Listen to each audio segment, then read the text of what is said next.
Chicken চাপ আর পরোটা খেতে যারা যারা পছন্দ করে তারা যদি সম্পূর্ণ এই ভিডিওটা দেখে তাহলে তাদের আর কখনোই বাইরে যেতে হবে না চিকেন চাপ আর পরোটা খেতে। আসসালামু আলাইকুম, কেমন আছেন সবাই? আশা করি যে যেখানে আছেন আল্লাহর রহমতে সবাই ভালো আছেন। আলহামদুলিল্লাহ, আপনাদের দয়ায় আমিও অনেক ভালো আছি।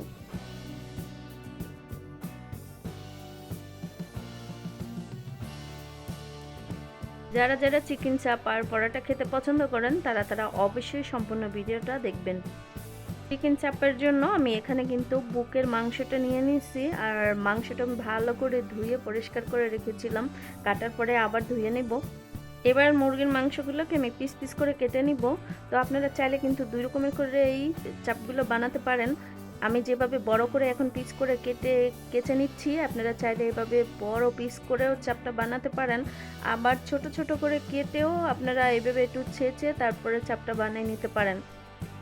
প্রথম টুকরোটা ছেঁচা হয়ে গেছে, এবার বাকি মাংসগুলো আমি একটু কেটে এভাবে ছেঁচে নিব।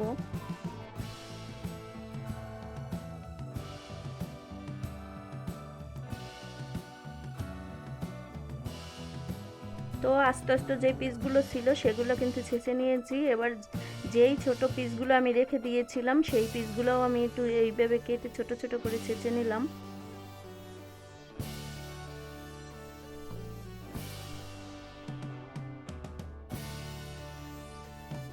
সম্পূর্ণ মুরগির মাংসগুলো ছেঁচে নিয়েছি, এবারে মশলা দিয়ে মেখে নিব। প্রথমেই দিয়ে দিব গরম মশলার গুঁড়া হাফ চা চামচেরও কম, আর দিয়ে দিব গোলমরিচের গুঁড়া হাফ চা চামচের কম, আর দিয়ে দিলাম ভাজা জিরার গুঁড়া হাফ চা চামচের মতো, আর দিয়ে দিলাম ধনিয়ার গুঁড়া হাফ চা চামচের মতো, আর দিয়ে দিলাম মরিচের গুঁড়া হাফ চা চামচের মতো, দিয়ে দিলাম স্বাদ মতো লবণ। এবারে যেটা সবচেয়ে বিশেষ দরকার এই চাপ বানানোর জন্য সেটা হচ্ছে চাপ মশলা। আপনারা চাপ মশলাটা যে কোনো মশলার দোকানে কিনতে পাবেন। চাপ খেতে গেলে, চাপের আসল স্বাদ পেতে গেলে অবশ্যই চাপ মশলাটা দিতেই হবে। এখানে দিয়ে দিলাম হাফ কাপের মতো পেঁয়াজ কুচি। সব মশলাগুলো দিয়ে দিয়েছি, এবারে হাত দিয়ে ভালো করে মশলাগুলো একটু মিশিয়ে নিব। মশলাগুলো ভালো করে মেখে নিয়েছি, এবার দিয়ে দিব উপর দিয়ে তেল। আর তেলটা দেওয়ার পরে আরও কিছুক্ষণ এভাবে ভালো করে মেখে নিব। মশলাগুলো এমনভাবে মাখাতে হবে যে মুরগির মাংসের সাথে যেন ভালোভাবে মশলাগুলো গায়ে গায়ে মিশে যায়। সব লাস্টে দিয়ে দিব লেবুর রস। লেবুর রসটাও অবশ্যই দিতে হবে। এখানে আমি একটা লেবুর অর্ধেকের অর্ধেকটা আমি দিয়ে দিলাম।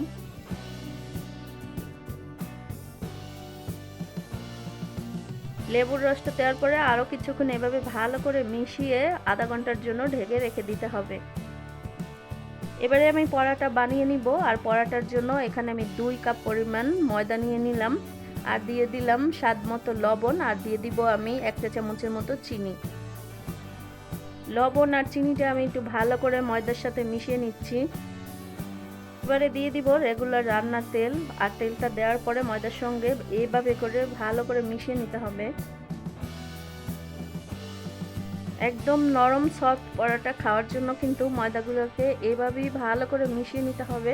আর যখন এভাবে গুঁড়ো গুঁড়ো হয়ে যাবে তখন হালকা হালকা কুসুম কুসুম গরম পানি দিয়ে এভাবে ময়দা ভালো করে ছেনে নিতে হবে।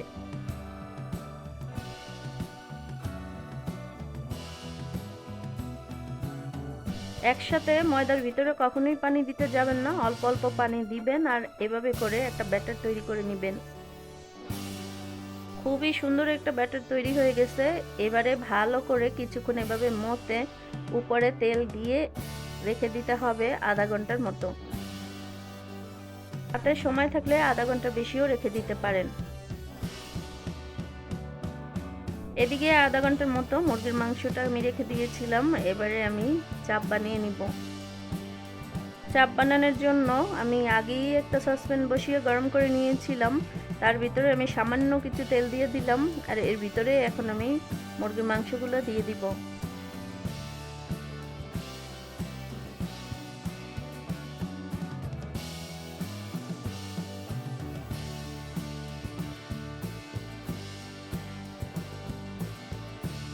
সব মাংসগুলো দেওয়ার পরে এভাবে একটু ভালো করে নেড়েচেড়ে মিশিয়ে নিতে হবে। এবারে আমি ঢাকনা দিয়ে রেখে দিব 10 মিনিটের মতো। এবারে নাড়াচাড়া করে একটু উল্টিয়ে পাল্টিয়ে দিব। তো উল্টিয়ে পাল্টিয়ে ভালো করে রান্না করে নিয়েছি। চিকেন চাপটা কিন্তু প্রায় হয়ে গেছে। এবারে আমি চুলের থেকে নামিয়ে নিব।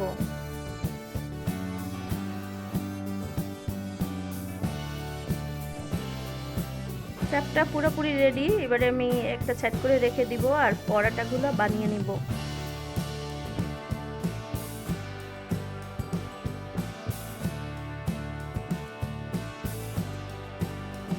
তো ময়দাগুলো আমি আধা ঘন্টা পর্যন্ত রেখে দিয়েছিলাম। দেখেন আধা ঘন্টা পরে ফিরে আসলাম আর এটা কতটা সফট হয়েছে আর কত সুন্দর হয়েছে।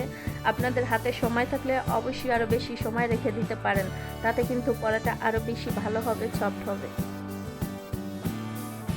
এবারে আমি যে কয়টা পরাটা বানাবো সেই কয়টা পিস আমি কেটে নিব।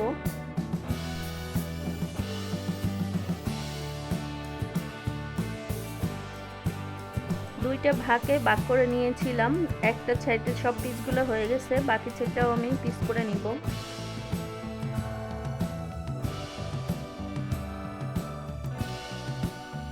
সবগুলো পিস পিস করা শেষ। এবারে আমি রুটি মেকারের সাহায্যে আমি পরোটা বানিয়ে নিব।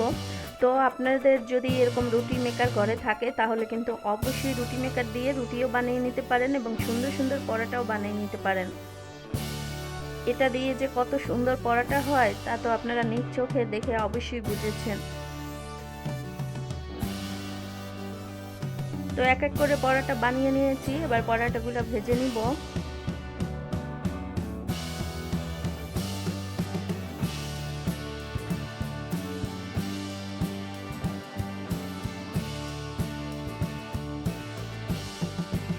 যারা পরোটা বানানোর ভয়ে হোটেল থেকে প্রতিদিন সকালে পরোটা কিনে আনেন, তারা কিন্তু চাইলে হোটেলের পরোটা খাওয়া বাদ দিয়ে বাসায় এভাবে রুটি মেকারের সাহায্যে প্রতিদিন পরোটা বানিয়ে নিতে পারেন।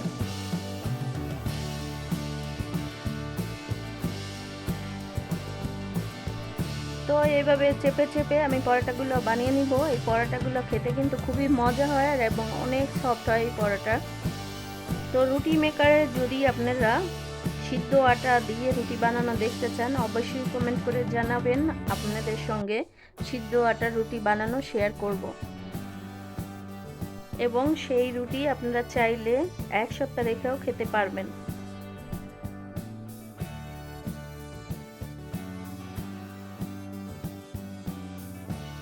তো অনেকগুলো পরোটা বানানো হয়ে গেছে আর একটা পরোটা বাকি ছিল, সেটাও বানানো শেয়ার করলাম আপনাদের সঙ্গে। তো পরোটা বানানো আমার সম্পূর্ণ শেষ। এবার আমি বাকি পরোটাগুলো ভেজে নিব। এইভাবে পরোটা বানিয়ে নিলে আপনাদের সময়ও বেঁচে যাবে, খেতেও খুব মজা হবে।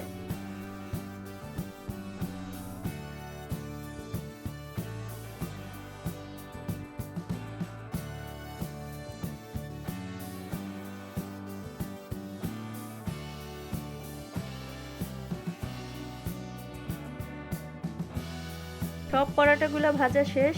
এবারে চিকেন চাপ আর পরোটা একসাথে আপনাদেরকে দেখিয়ে দিচ্ছি এটা কতটা সুন্দর হয়েছে। আপনারা যারা যারা চিকেন চাপ এবং পরোটা খেতে পছন্দ করেন অথবা হঠাৎ করে যদি আপনাদের খেতে ইচ্ছা করে তাহলে একদম সহজ পদ্ধতিতে এভাবে বাসায় বানিয়ে নিতে পারেন সামান্য ঘরে থাকা কিছু মশলা দিয়েই। চিকেন চাপ আর পরোটা বানাতে একেবারেই ঝামেলা নেই। কম ঝামেলার ভিতরেই আপনারা তাড়াতাড়ি করে তৈরি করে নিতে পারবেন মজাদার চিকেন চাপ আর পরোটা। এই পরোটা একটু ছিঁড়ে আমি আপনাদেরকে দেখিয়ে দিচ্ছি এটা কতটা সফট আর এটা কতটা যে মজা হয়েছে এটা আপনাদেরকে মুখে বলে বোঝাতে পারবো না। আপনারা যখন ঠিক এভাবে বানিয়ে খাবেন তখনই আপনারা বুঝতে পারবেন যে এই পরোটা এবং চাপ খেতে কতটা মজা। তো আশা করি আজকের রেসিপি একটু হলেও আপনাদের উপকারে আসছে। তো ভালো লেগে থাকলে লাইক কমেন্ট শেয়ার করতে ভুলবেন না। আজ এই পর্যন্তই। আল্লাহ হাফেজ।